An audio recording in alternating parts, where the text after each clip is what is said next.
Welcome to an out-of-band edition of Adventures of Alice and Bob.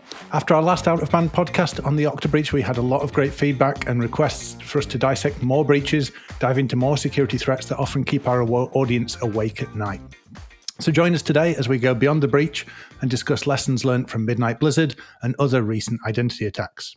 I'm James Maude, Director of Research here at Beyond Trust, and I'm delighted to be joined today by my podcast co-host and colleague, Marc Maiffret, CTO of Beyond Trust, and more importantly, a man who is also deeply passionate about identity security. Marc, how are you doing today? I am fantastic. That was a good intro. I thought you were going to meme me or something with the setup there, dude. It was all serious and here for business, dude. I like it. Oh, that's very nice. I mean, you a bit of a glow to you today. You looking good? Have you been working out recently? It's possible, bro. It's possible. It's a little inside joke here. Everybody else is like, what are these guys talking about? They probably want us talking about some interesting identity security stuff. Or in some ways, is it really identity security or is it attacks on privilege? I mean, that's maybe part of what we'll get into. Well, with only 30 minutes to cover this session today, we better dive straight in with Midnight Blizzard, which has hit the headlines with their attacks against Microsoft and HP as well. Obviously, not all the details of these attacks have been made public yet, but from Microsoft, at least, we've got a pretty good idea of actually what went down. And ultimately, the threat actor, Microsoft referred to them as Midnight Blizzard, CrowdStrike called them Cozy Bear. I tend to call them APT29, but they managed to get into the mailboxes of some quite senior folks at Microsoft. And I think what really stands out for me, Marc, about this attack is the attack began in a test environment in Azure. So maybe you could give us a little bit of a rundown in how an attacker went from a test account in that environment to the mailboxes of some senior leaders. Yeah, so there was many kind of techniques that unfolded. So we'll kind of go through a few at a high level, but maybe worth us kind of expanding on, I think, some of the maybe more interesting ones. But in some sense, it just kind of started with what one might consider kind of a straightforward password spray attack. Obviously, this is probably a type of attack that many folks have kind of heard about before, but it's a great example of although it might be a straightforward attack to be thinking about in terms of defending and finding all the areas where you might have the weakness, it can be difficult, right? And so part of the challenge there on this password spray attack is they eventually found an account that had no MFA on it, right? And so that was their kind of single shot initial access. I think the part that will probably be interesting to explore is that they ended up leveraging OAuth apps to be able to essentially grant themselves privileged access within a tenant, eventually creating an actual privileged account itself. They actually added OAuth permissions to then have access to mailboxes and so on and so forth. And what I mean by so on and so forth is that at some sense, it's like the same kind of physics of attacks that existed for quite some time, right? Is targeted individual account, individual identity that they ended up getting in. Obviously, they were trying against many accounts. They ended up getting into that single account and then essentially being able to manage privilege and mismanaged privileges, I guess you could put it that way. They were able to kind of do lateral movement in the environment. But I think typically when we talk in terms of something like lateral movement, a lot of folks are maybe more aware of kind of what's able to happen from like a on-prem traditional Active Directory type of environment. The moment you talk about things like OAuth applications within Azure, Azure AD, etc., I think those are less known and probably even more so as you always kind of remind folks. Most companies approach this in kind of a siloed way where there might be some team looking for password spray attacks. There might be a different team who's kind of administering your like Azure AD environment, and all of this kind of coming together for the kind of total picture of security doesn't exist at a lot of companies. That kind of unified visibility for this doesn't exist.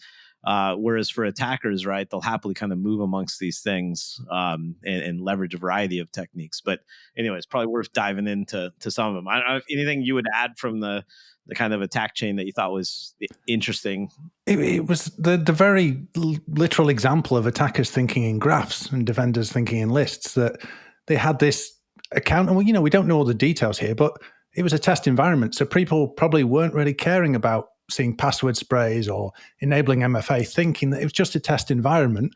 And maybe this particular user didn't even raise any flags because they weren't some sort of highly privileged global admin that had access across different tenants or things like that. But because they had the ability to control an OAuth application, and that OAuth application had significant levels of privilege outside of the test tenant that it was in into the corporate tenant, then they're able to leverage that path through, and things like service principals and these indirect privileges. And like you say, organizations, I think, have gotten pretty used to like thinking of things in AD terms of this user's got, these permissions, these entitlements, these local group memberships, whatever it is that grants them a certain level of permission. But when things get a bit more abstracted in these hybrid environments, as you jump through into the cloud and, you can be administrator of an application, that OAuth application can then have its own privileges and service principals. These things become very hard to think about. How would you sort of tell people to think about these challenges and sort of change that way of thinking? I think with any kind of new problem space and security, visibility is always the first thing. I mean, it's in the most simple way of like, you can't protect what you can't see. And there's a lot, I think, that is unknown to many folks working in security, even in areas, to take a company like us where we're, focused on privileged access management, other things related to privileges. There's many customers that I speak to that are, very aware of what you said, right? The very much defend your domain admin accounts, defend your global admin accounts, defend these kind of high level privileged roles that you know about. But the moment you start talking about something like in the realm of machine identity, like an OAuth app that itself is overprivileged, and in this case was able to be used for extra access within the environment. That's something where I think a lot of the understanding typically falls off, and frankly, it's because there's not many tools out there in the world that kind of give you that unified visibility and understanding to see these things. And so, on the something like the OAuth app side, I think is very, very interesting, because I think most companies aren't aware of the risk here. Most companies aren't auditing and kind of paying attention to the different changes that happen related to these applications, where they're overprivileged or not. And it's not just in the case of something like in this case, a test account used for kind of dev related purposes and so forth. Like we see things where a company will have used maybe some third party Microsoft, Office 3, or Microsoft 365. I'm trying to keep up with all the names, so just correct me as I butcher them. It's not Entra 365 yet. That's a joke. That's a joke. Not yet. But with like Microsoft 365, almost every time when we have customers end up doing a free assessment with our Insights product, to kind of see the state of their identity security, it's always eye opening. Where even in non kind of directly malicious realms, companies will have done something like maybe a Microsoft 365 mailbox migration project, right? Large company acquires some other company. They go use a third-party SaaS service to then migrate that company they acquired, to kind of migrate all their mailboxes and data over to the new, parent Microsoft 365 environment. That third-party SaaS vendor that they're using to do this migration will end up behind the scenes, ultimately creating something like a service principal that has very, very high or critical privileges to be able to read, write all data, read, write all mailboxes, etc. And we'll see where something like that is done, and then that service principal is left behind, sitting around in Azure AD, or sorry, Entra. It's left behind. And what's really interesting with that is twofold. We obviously see many types of supply chain type of attacks, right? So there's always a risk that third-party migration SaaS company themselves gets compromised, and then that access gets used. At the same time, we've seen where attackers will basically go add an access key to that service principal. It already has all the permissions, so there's no permission change to detect in the environment, right? There's just the existence of an attacker adding their own key to then leverage that service principal to read, write, do everything that they want in an environment. And so there's many flavors, I guess, is what I'm trying to highlight. There's many flavors of these kind of OAuth service principal machine identity related risks and concerns, and not just for Microsoft in the way that we're talking about here and Entra and stuff, but other systems also that's worth talking about at some point. Yeah, no, absolutely. There's been a lot of organizations have really good practices and hygiene around privileged domain accounts within their environment, or privileged, cloud accounts, highly privileged entitlements. But when it comes to these machine identities, these OAuth applications, there's often not the same level of rigor and hygiene. There's often not the same auditing for understanding. So one of the things that when we talk about OAuth apps, people often see in these attack chains where attackers are able to add certificates to an application. Maybe you can explain a little bit, because this is a question that I get asked quite a lot, of they're adding certificates, they're adding secrets. What does this mean in terms of the attack chain and what it allows the attacker to do? Yeah, I would probably, in the most kind of simplistic terms, think of it as that, you have these accounts that are within Azure, within Entra, and they're not quite the sort of human account that you would maybe think of, right? There's things like service principals and others, but you have these accounts typically tied in a lot of cases to some sort of OAuth application maybe that you were using, or the attackers setting up in a malicious way. But these accounts, it's not thinking about it in terms of, a username password that necessarily gives you access to it, right? You can essentially add another certificate-based auth to that existing account. And so twofold of how do you kind of go through and understand, what are all these different accounts that you actually have? What are all the different access keys that have been generated? Which ones are valid or not? There's a lot of things from an alerting perspective, like that we even key off in our own solutions with insights, right? Where if you have a second certificate that's added, or particularly in an anomalous way, right, duplicative to the first, those are all things that kind of cause investigation. But to your other point is just kind of the governance side of it. Many companies have, a lot of governance on, machine identities in terms of, does James still need domain admin? I mean, you probably never did, but it's worth double checking, but, does James still need, privileged role X, right? And you do your every 3-month, privileged audit, et cetera. Varies at different companies, right? But there's some of that kind of I don't know, paper policy type governance that I think exists in the world. But when you look at some of these other account types, most companies that we see are simply not aware of the risk here, let alone doing any sort of ongoing auditing, whether it's on change control detection and alerting, or whether it's on just the kind of governance side of what keys should still be here, what's rotated out. You would think, go back to the example of somebody did a Microsoft 365, environment migration, right? You would hope that the SaaS software you use, that at the end of that migration kind of cleans up after themselves.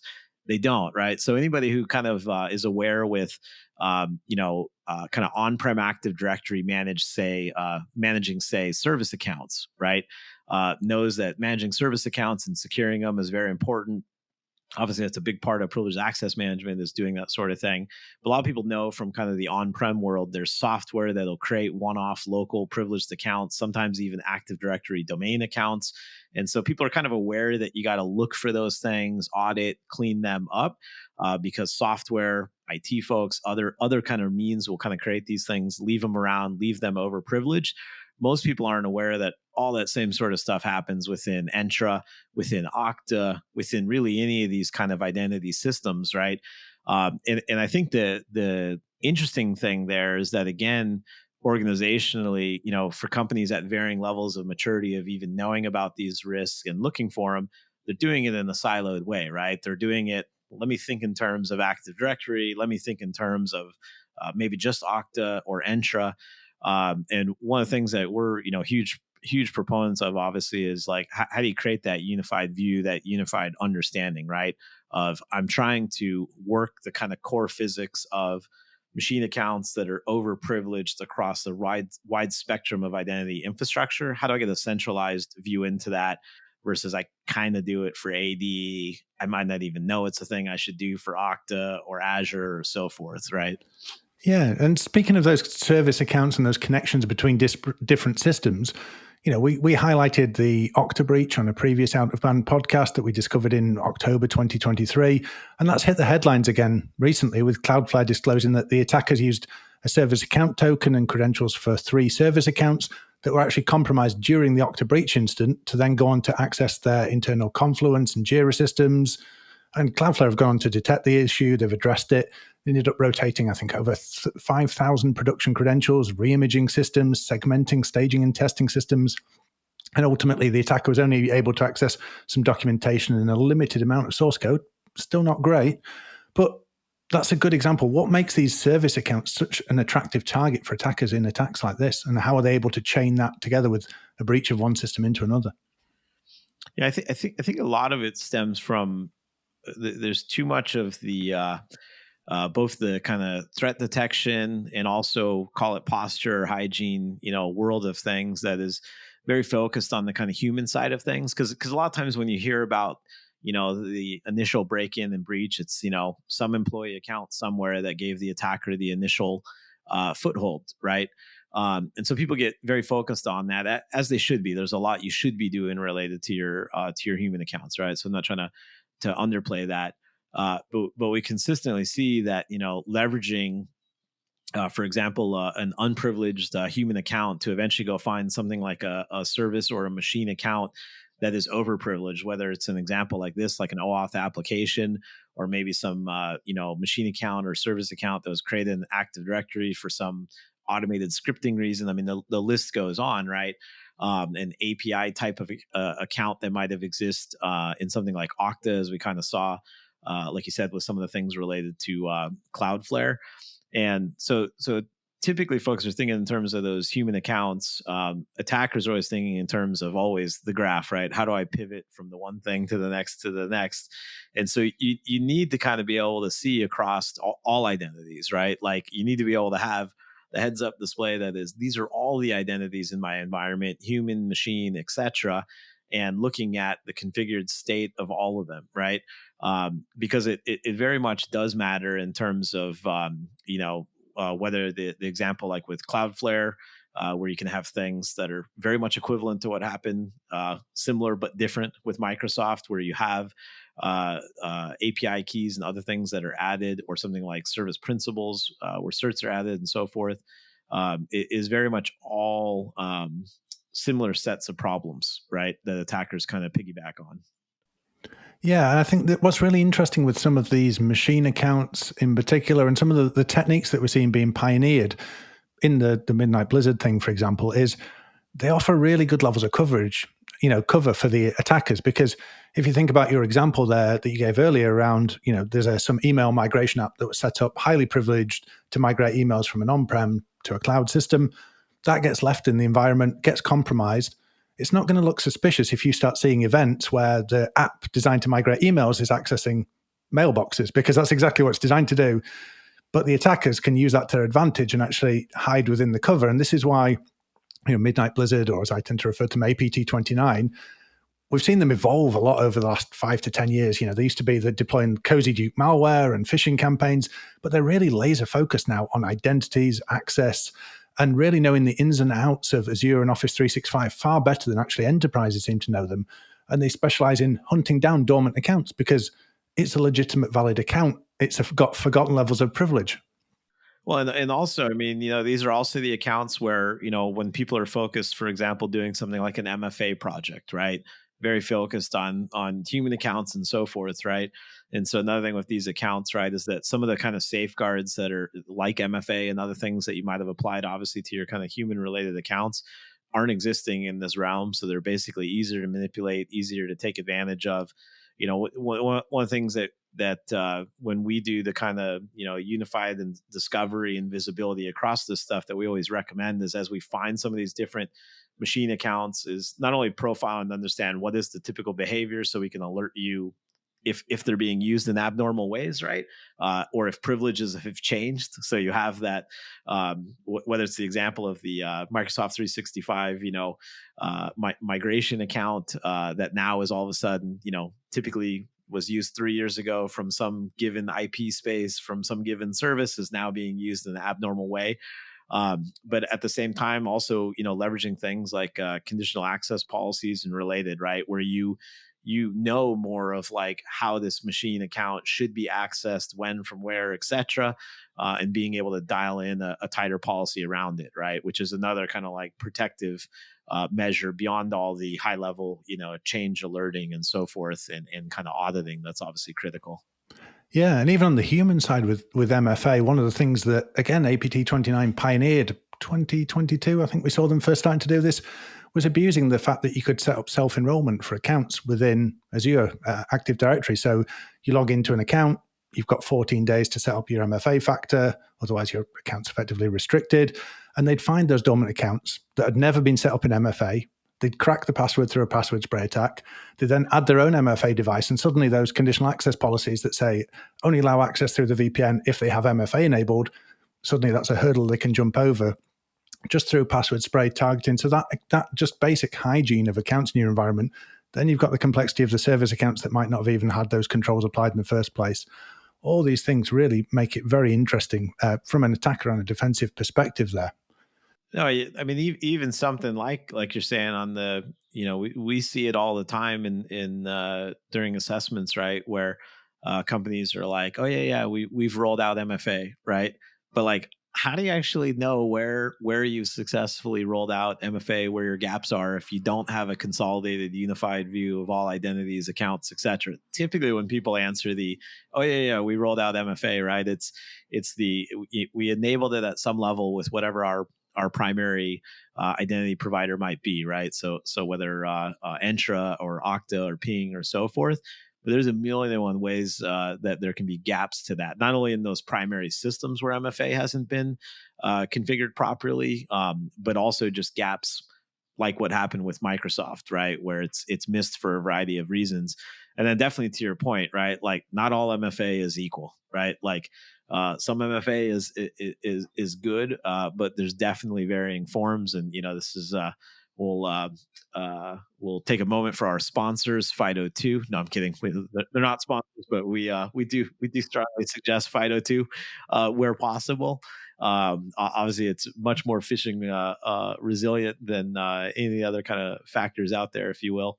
But yeah, it's a very hard question if you're a CISO and you're asking your team, have we successfully rolled out MFA, right? If the answer is, yeah, we did some configuration to enforce MFA at a high level in Entra or Okta, and that's the totality of the answer, that is not a complete picture, right? I think the Microsoft breach obviously shows that, but there's many other breaches, and especially when you get into terms of gaps where you can't even apply MFA in the way that you would think you would.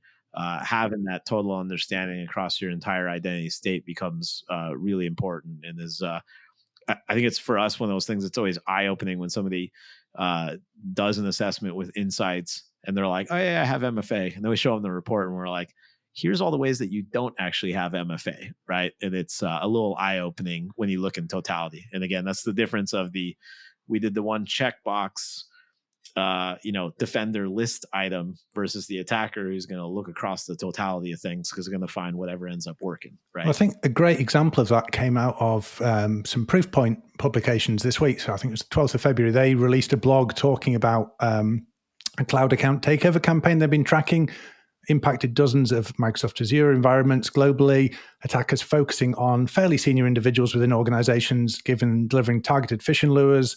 They had malicious links embedded in documents that basically redirected someone to a fake sign-in page for Office 365, for example. And this allowed an attacker to use account takeover techniques. They don't specify what it is, but I'm strongly thinking like Evil Engine X type thing of malicious proxy. User goes in, if they don't have MFA, put in username and password, that's then being compromised.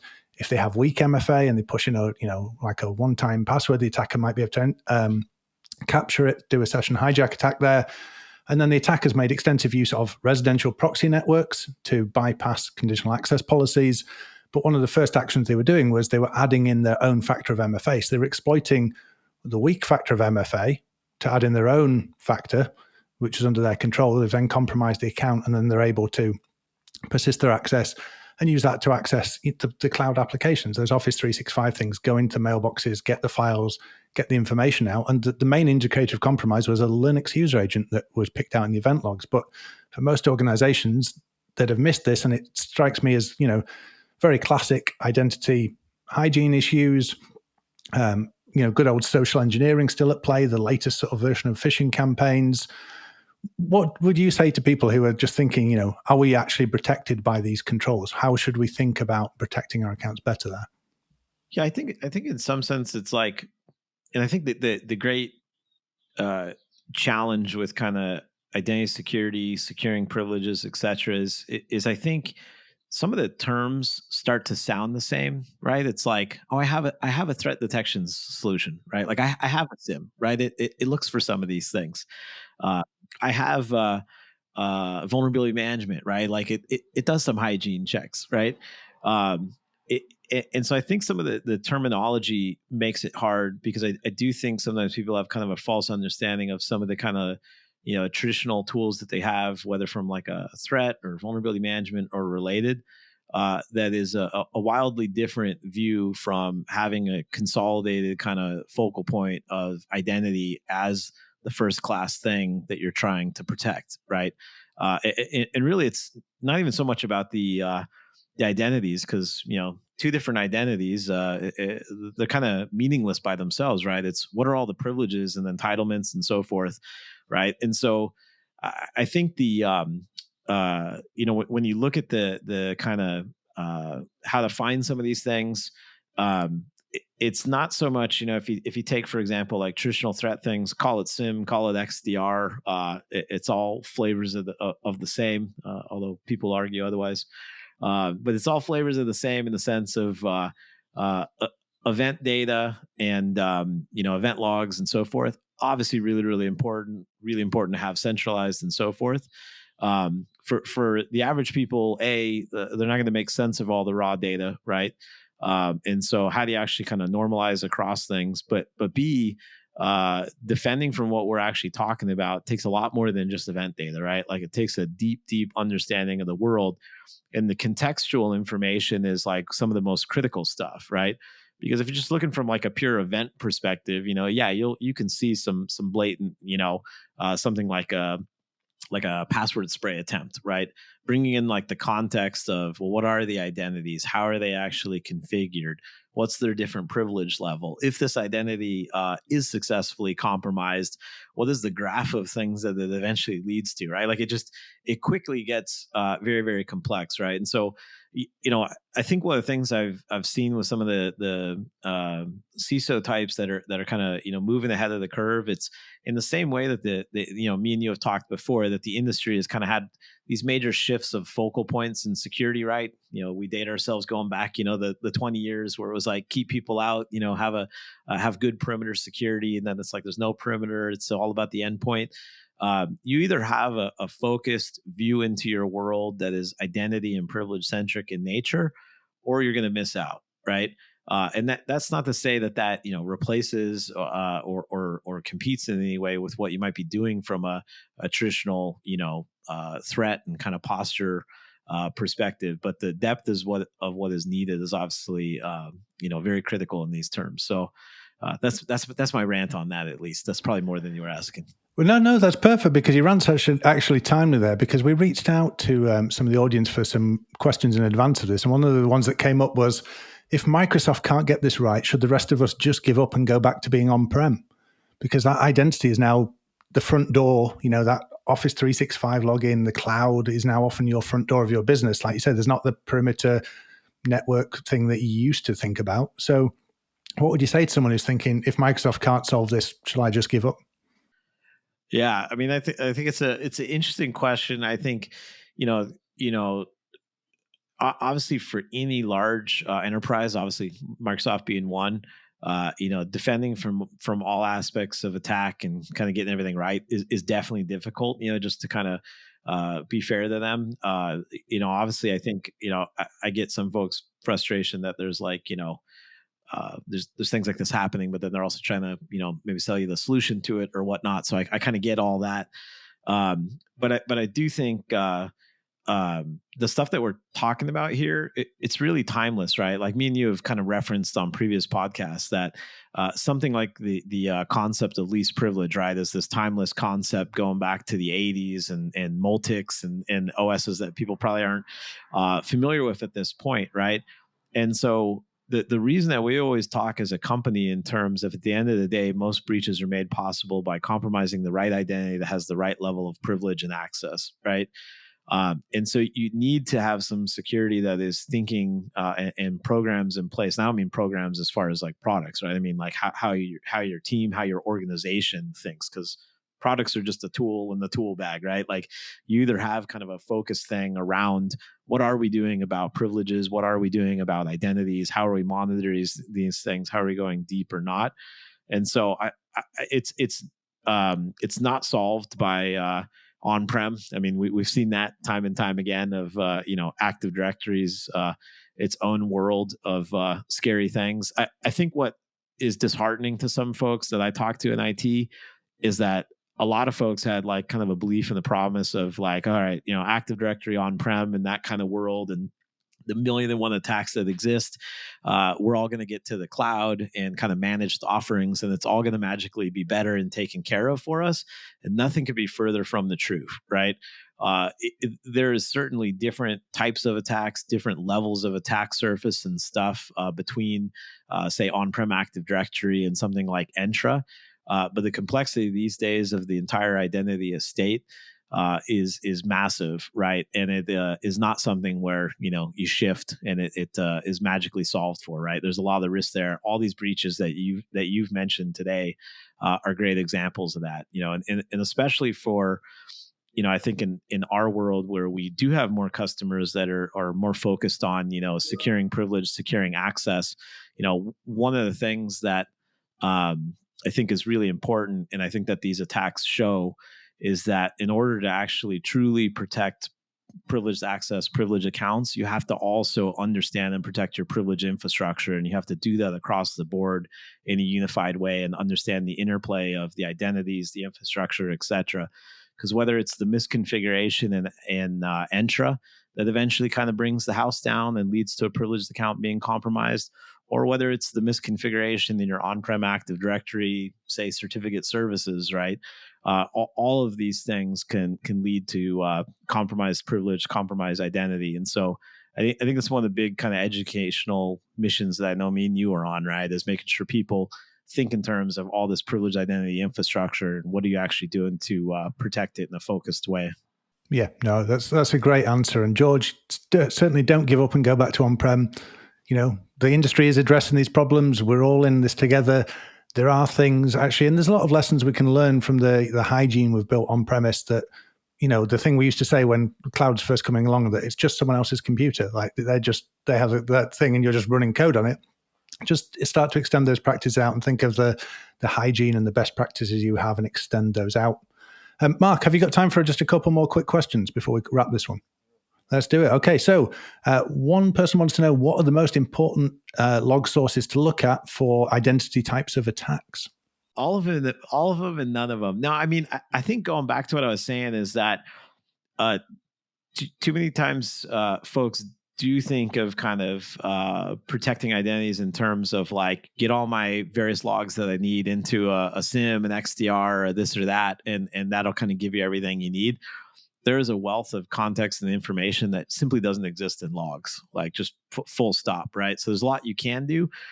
There's a lot that you can't. So definitely, like anything, you do want to make sure that, for all your different kind of key identity systems, that they are doing centralized logging and all the kind of standard ways that you would expect.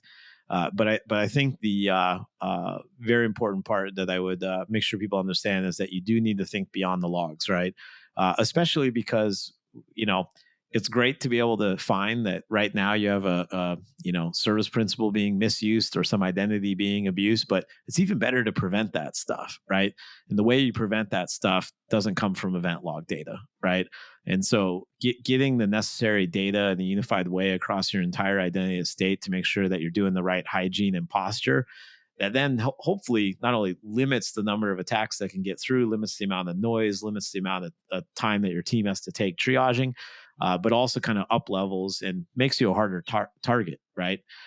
Versus you've done nothing to kind of raise the bar as far as your overall posture of identity security, and therefore you're a softer target. And yeah, there's gonna be a lot more happening from an event perspective, but not in the way that you would wish. Yeah, absolutely. It's the thing we've been talking about for far too long now of the stitch in time, the proactive security. If you're waiting to detect an attack in your environment, there's probably a dozen other things you could have done to get proactively ahead of that, of removing that privilege, putting that, high security MFA gate in place, the zero trust architecture approach. There's lots of things you can do to slow and stop attack chains, breaking attack chains all the time. It's still important to be able to detect things when things go wrong. But if you just purely focus on detection, we end up in the world of, AV and a lot of the detection solutions which we've tried, and they've come to a point where they can't stop attacks any further. They can't do more than they currently do. So really important to balance those. Yeah, and I think there's some terms out there that it's interesting to see. Anybody who's been doing security a while, where we had the days of intrusion detection systems, and it was like, I'm going to look at all the network traffic and I'm going to detect the intrusion, right? Not help prevent it. I'm just going to detect it as it's happening, right?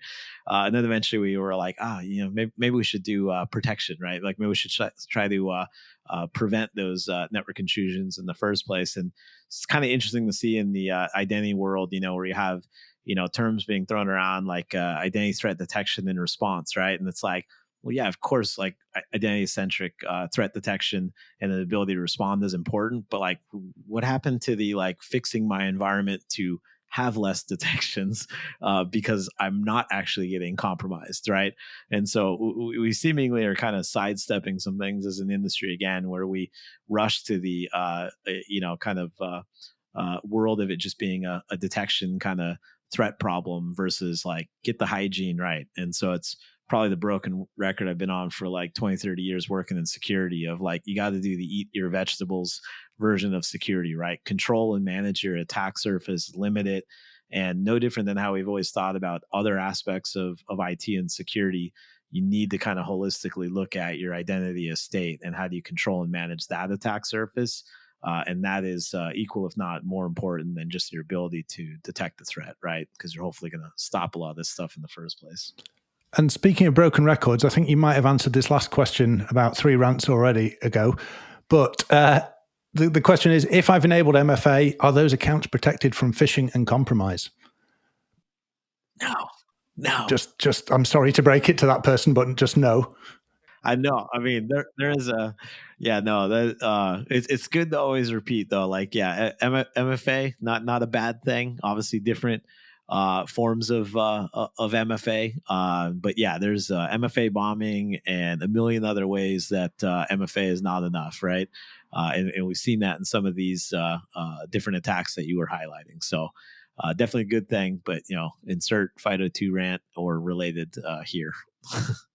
Well, that's all we have time for on this out-of-band edition of Adventures of Alice and Bob. If there are any more breaches you want us to dive into and go behind the breach and dive into the technical controls, the discussions, the proactive measures you can take to prevent these kind of attacks in your environment, feel free to reach out to us and let us know. Mark, I'm going to turn over to you for the final words. Any final words of wisdom or advice for the audience today? Yeah, I think the one, and it's I'm just going to do it as a shameless plug. There's a lot of companies that we talked to, and some of the questions that we had today, where people just want to understand from an identity-centric point of view, where do I stand in the world right now as far as what is my state, what is my attack surface, also potentially what attacks are ongoing. And so not just for people that are existing customers of ours, but anybody that wants to get a free assessment. You can sign up on our website, Identity Security Insights, and we will give you an understanding. And it's typically shocking and eye-opening when you see the spectrum of from on-prem Active Directory to misconfigurations within Azure, Entra, Okta, et cetera, right? In a total view. And you can take that data, run with it, never talk to us again, fix what's there. That's cool. But I think getting that view into the world of kind of an identity-centric security assessment is well worth the 30 minutes it takes to set up. So shameless plug, although not shameless, because I think it's very valuable to a lot of folks and it's free. That's great. Well, thank you very much. And thank you for joining us today on Adventures of Alice and Bob. Take care.